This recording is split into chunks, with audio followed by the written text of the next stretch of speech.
تو یہ فرمایا کہ اے ایمان والو جو مجھ پر ایمان لائے ہو، تم اپنی خبر لو، اپنی فکر کرو، دوسروں کی برائیوں کی طرف اپنے آپ کو متوجہ کرنے کے بجائے خود اپنی فکر کرو، اپنے آپ کو درست کرنے کی کوشش کرو۔ لہذا یہ جو بیماری ہمارے اندر پھیلی ہوئی ہے کہ ہم دوسروں کی برائیاں دیکھتے پھرتے ہیں اور ان پر تنقید کرتے ہیں، اس دنیا میں سب سے آسان کام جو ہے وہ تنقید ہے۔ کسی کے اوپر بھی اس کی برائی کو ذکر کر دینا اور اس کے کام پر، اس کے نظریے پر تنقید کرنا، یہ بڑا آسان کام ہے۔ لیکن اللہ تعالیٰ فرماتے ہیں کہ اس سے تمہارا کوئی فائدہ نہیں ہے۔ اگر دوسروں کی برائی دیکھتے رہو گے اور دوسروں کی برائیوں کا ذکر کرتے رہو گے تو اس سے تمہارا کوئی فائدہ نہیں بلکہ نقصان ہے۔ نقصان یہ ہے کہ بعض اوقات وہ جو برائی تم کر رہے ہوگے وہ غیبت میں داخل ہو جائے گی، غیبت بہت بڑا گناہ ہے۔ کبھی وہ بہتان میں داخل ہو جائے گی کہ تم ایسی بات کہہ دو گے کسی کے بارے میں جو اس کے اندر، ایسی برائی بیان کر دو گے جو اس کے اندر نہیں ہے، تو بہتان کے گنہگار بنو گے۔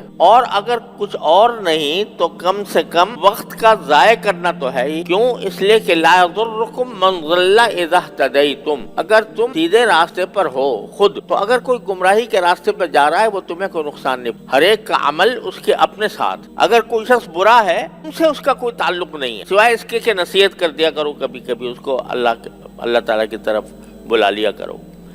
لیکن اس کی گمراہی کا یا اس کی غلط کاری کا انجام وہ خود بھگتے گا، وہ جانے اور اس کا اللہ جانے، وہ تمہیں نقصان نہیں پہنچا سکتا۔ تمہارا جو کچھ تمہارا انجام ہونا ہے وہ تمہارے اپنے عمل سے ہونا ہے، خود تم جس طرح کے ہوگے اسی سے متعلق تمہیں اللہ تبارک و تعالیٰ تمہارا فیصلہ فرمائیں گے۔ دوسروں کے عمل تمہارے اوپر کوئی اثر انداز نہیں ہوں گے۔ ہر ایک آدمی کا اللہ تبارک و تعالیٰ نے الگ حساب کتاب رکھا ہے، وہ جانے اور اس کا اللہ جانے۔ اسی وجہ سے کہا گیا ہے، ہمارے سارے بزرگوں کا یہ قول ہے اور یہ تعلیم ہے کہ کبھی کسی شخص کو دیکھ کر، چاہے اس کا کتنا ہی بدعمل کیوں نہ ہو، دیکھنے میں ایک آدمی شرابی ہے، کبابی ہے، فاسق ہے، فاجر ہے، تو اس کو دیکھ کر کبھی یہ نہ سمجھو کہ یہ ہم سے برا ہے اور ہم اچھے۔ کبھی بھی یہ نہ سمجھو کہ اس برے آدمی کو، اس کی برائی کو بے شک برا سمجھو کہ اگر وہ شراب پی رہا ہے، اعوذ باللہ زنا کر رہا ہے، وہ کوئی گناہ کا کام کر رہا ہے، وہ گناہ کا کام تو بے شک برا ہے، لیکن وہ آدمی، وہ شخص، اس سے نفرت نہیں ہونی چاہیے، اس کے گناہ سے نفرت ہونی چاہیے۔ نفرت کیوں نہیں ہوگی؟ بلکہ اس لیے کہ دل میں ہر مسلمان کے لیے ایک دل میں خیرخواہی ہونی چاہیے۔ اگر کسی برائی میں مبتلا ہے تو خیرخواہی کا تقاضا یہ ہے کہ اس کے حق میں دعا کرو کہ یا اللہ یہ اس مصیبت میں مبتلا ہے، اس کو اس سے نکال۔ یہ طریقہ صحیح۔ اور یہ سمجھنا کہ یہ جہنمی ہے، یہ دوزخی ہے، اعوذ باللہ، اور ہم جنتی ہیں، یہ انتہائی غلط نقطہ نظر ہے جو بعض لوگ مرتبہ دلوں میں پیدا ہو۔ ارے تمہیں کیا پتا کہ اس کا کوئی عمل ایسا ہو جو اللہ تعالیٰ کو، تمہیں کیا پتا کہ اللہ تعالیٰ اس کو توبہ کی توفیق دے دے اور توبہ کی توفیق ملنے کے بعد وہ تم سے کہیں آگے نکل جائے۔ لہذا کبھی بھی کسی بھی مسلمان کو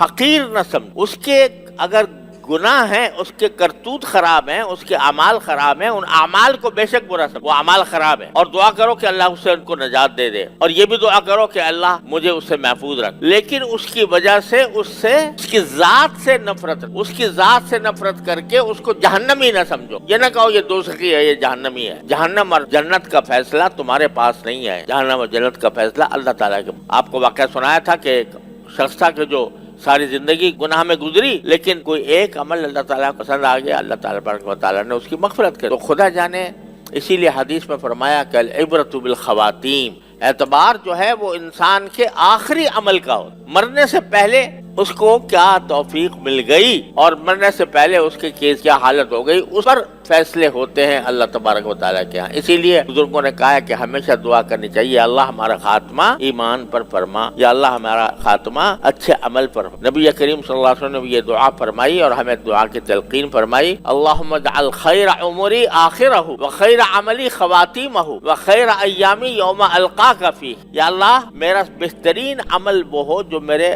آخری عمل، تو یہ فرمایا خیر عمری آخرہ، یا اللہ میری سب سے عمر کا سب سے بہترین حصہ وہ ہو جو آخری عمر کا حصہ میرا سب سے بہترین زمانہ ہو، اور خیر عملی خواتیمہ، اور میرا سب سے بہتر عمل وہ ہو کہ جو بالکل آخر میں آئے، آخری عمل میرا بہترین عمل ہو، اور خیر ایامی یوم القاک فیہ، اور میرا بہترین دن زندگی کا وہ ہو جس میں جا کر میں آپ سے ملوں. یہ دعا فرمائی نبی اکرم. اس لیے کہ کسی کا پتہ نہیں ہے کہ اس وقت وہ کس حالت میں ہے، اور اللہ تعالیٰ اس کی حالات کو بدل کر کہیں سے کہیں اس کو پہنچا دیں. بے شمار مثالیں ہیں تاریخ میں ایسے لوگوں کی کہ جو اللہ تعالیٰ کے فضل و کرم سے اپنے آخری عمر کے اندر وہ بہت متقی پرہیزگار ہو گئے، باوجود کہ پہلے وہ فاسق و فاجر نظر آتے تھے. تو اس وجہ سے کسی بھی دوسرے کو اپنے سے حقیر ہرگز نہ سمجھنا چاہیے. سوشل میڈیا پر سب سے قدیم اور سب سے ریلائبل برانڈ درسقرآن.com